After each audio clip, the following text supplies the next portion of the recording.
les Arméniens en Turquie aujourd'hui? Officiellement, par les recensements aléatoires basés sur ceux qui se déclarent de la religion grégorienne ou apostolique arménienne, ils sont au nombre de 70 000 ou 90 000.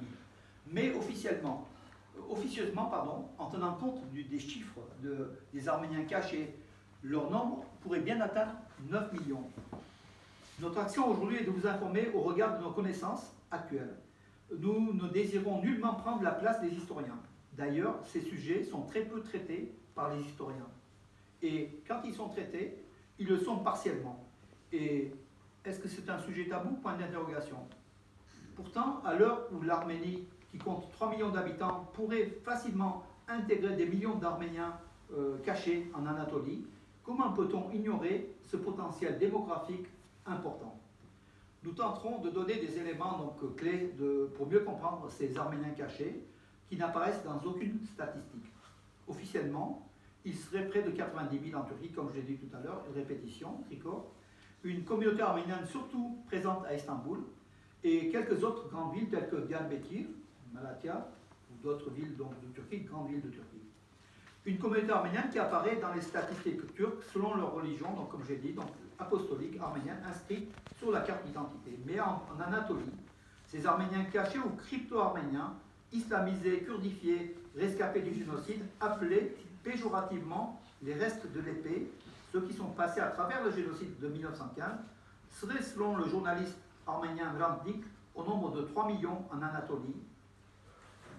C'est ce qu'il disait, donc Hrant Dink, que Dieu ait paix à son âme.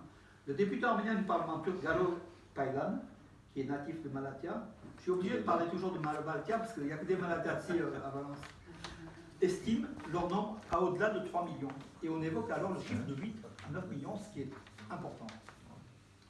Des Arméniens qui passent outre les statistiques de la diaspora, puisque l'Église apostolique arménienne ne reconnaît comme arméniens que ceux qui ont été baptisés au rite de l'Église arménienne.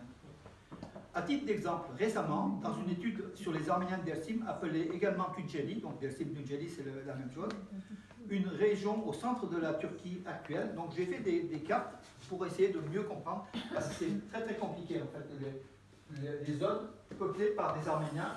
Dersim, Tunceli c'est là. Ça correspond, Elazig c'est Harpet, Almenak, Nisek, Erzincan, c'est pas loin, c'est au-dessus. Un peu plus haut. C'est entre Erzurum et Elazig et Erzincan, cette région-là, qui est une région à peuplement alévi. Plus de la moitié, donc d'après il s'appelle, donc c'est celui qui a fait l'étude, c'est Sabiha Gökçen. Ah non, pardon, c'est pas Sabiha Gökçen, donc celui qui a fait, c'est Kazim Gündegan. Il a fait une étude, il affirme que plus de la moitié de la population de Tunceli, de Dersim, est arménienne d'origine. Voilà, à divers niveaux. Ils sont devenus alévis, parce que c'est une région à peuplement alévi.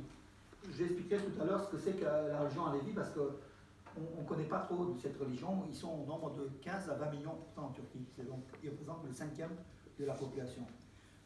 Donc, dans cette région de Dersim, qui fut attaquée par Atatürk pour réprimer la révolte alévi. En 36-38, il y a une révolte des Alévis à Dersim. Ça a été réprimé, durement réprimé. La Turquie qui a envoyé la première femme pilote, Sabiha Gökçen, la première femme pilote de guerre en Turquie, qui était la fille adoptive d'Atatürk. C'était d'origine arménienne. Et qui était d'origine arménienne. Tu m'as enlevé là.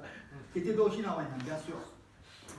C'est la révélation sur cette origine arménienne par Hrant Dink, le journaliste arménien, fondateur du journal Agos, qui fut assassiné, qui lui a valu d'être assassiné. Car en révélant l'origine arménienne de la fille d'Atatürk, il déshonorait le peuple turc, selon les nationalistes turcs. Le 3e aéroport international d'Istanbul, d'ailleurs, porte le nom de Sabiha Gökçen. Atatürk, lors d'une visite de la ville de Bursa, ou Urfa, on ne sait pas, en fait, il y a une polémique là-dessus, en 1925, il a adopté cette orpheline, Sabiha Gökçen, qui avait alors 12 ans. Son nom arménien, on le connaît aussi, Zabel, en tout cas, tout est révélé. En février 2004, l'hebdomadaire turco-arménien Agos, édité en turc et en arménien à Istanbul, publie une information qui démontre que Sabiha Gökçen serait en réalité une orpheline arménienne ayant perdu ses parents pendant le génocide de 1915 et recueillie en 1925, comme je l'ai dit encore, il y a une répétition encore une nouvelle fois, par Mustafa Kemal Atatürk lors d'une visite de ce dernier dans un orphelinat de la région d'Urfa. Cette révélation suscite immédiatement la polémique dans la presse turque. L'état-major de l'armée turque, en particulier, diffuse un communiqué condamnant ce type de révélation qui, selon lui, porte atteinte aux valeurs nationales, à la dignité du peuple turc. Par ailleurs, le rédacteur en chef d'Agos, Randik, explique qu'il a publié cette information sur la base de témoignages d'une nièce de Sabiha Gökçen venue d'Arménie et des documents et photos publiés sur cette affaire au Liban et en Arménie. Randik rappelle aussi que cette révélation si cette révélation s'avérait, cela ferait que valoriser Mustafa Kemal Atatürk et sa compassion envers les victimes arméniennes, en fait, occultant pour l'occasion les bombardements de Dersim de 1937-38 où des nombres d'Arméniens qui demeuraient ont été tués et en plus c'était des Arméniens réfugiés du génocide de 1915. Et l'une des pilotes de chasse qui a bombardé les Arméniens, c'était l'Arménienne Sabiha Gökçen, la fille adoptive d'Atatürk. Ce qui peut paraître paradoxal, ça veut dire que l'arménité chez elle c'était terminé. Elle était la fille d'Atatürk, première femme pilote. Elle a été bombardée la région de Dersim, Tunceli, où il y avait beaucoup d'Arméniens, plus de la moitié selon le témoignage. Voilà.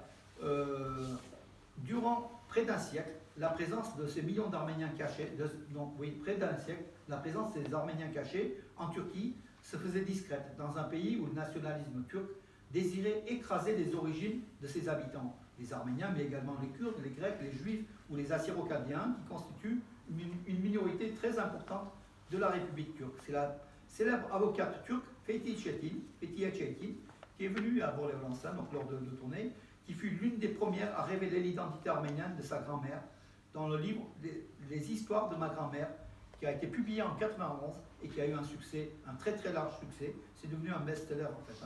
Aussitôt, des centaines de langues se sont déliées et beaucoup de femmes et d'hommes ont révélé l'origine arménienne de leur grand-mère, ou de proches parents, par dizaines de milliers, atteignant des centaines de milliers, un véritable phénomène d'une histoire trop longtemps cachée.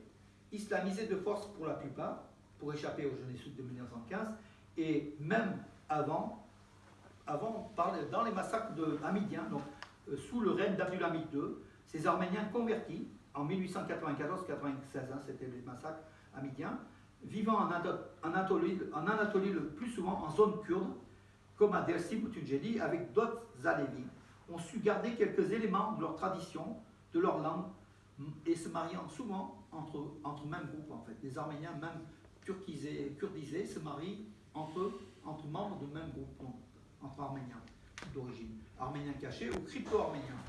On voit donc entre les Arméniens cachés et les crypto-arméniens, il y a divers niveaux d'intégration ou d'assimilation. Donc les mots ne sont pas fortuits.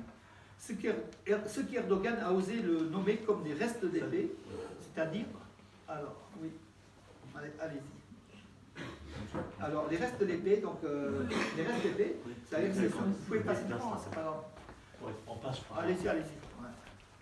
Alors, les restes de l'épée sont ceux qui ont échappé au génocide, les restes de ceux qui n'ont pas été génocidés. Et Erdogan, lors de la guerre du Karabakh, la guerre des 44 jours, il a reprononcé ces mots pour les Arméniens, les restes d'épée. S'ils ne sont pas contents, on fera un second génocide, on terminera les restes de l'épée. Voilà le niveau du nationalisme donc, turc donc, contre les Arméniens et pour ces restes de l'épée. Voilà. Et donc les autorités turques, au XXIe siècle, sont toujours dans cet état de massacrer les Arméniens si les Arméniens revendiquent quelque chose. Certains vont en Arménie, de ces Arméniens kurdifiés ou islamisés, ils vont en Arménie en sorte de pèlerinage